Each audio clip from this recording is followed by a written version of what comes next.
I was listening to it in the press conferences live after the game, and a reporter came up to him and said, Gronk, what can you tell us about this discussion you had with some of your teammates about possibly retiring after this year? And the first thing Gronk said is, how did you hear about that? Yeah. Now, when I heard that to me is much more compelling and interesting than, well, you know, I'm gonna think about everything. Clearly, this was something that he had discussed with some people inside that Patriots organization, be it teammates, support staff, coaches, or whatever, that he thought was a very much in private conversation. Right. And then the look on his face, he turned and looked at that guy and said, how did you hear about that? So that, to me, leads a little more credence into this. Now, I'll believe you.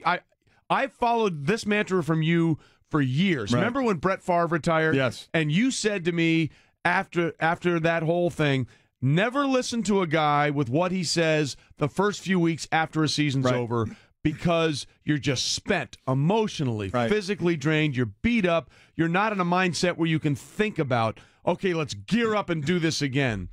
But I thought when you put in context that first, how did you hear about that? In other words, I was absolutely talking about that with someone before this game. Does that change the context for you at all?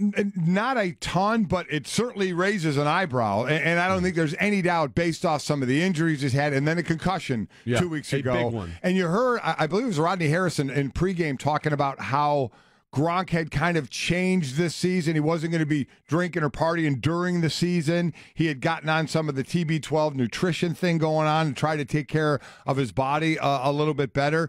And you know, certainly he got nicked up some, but with a concussion for sure.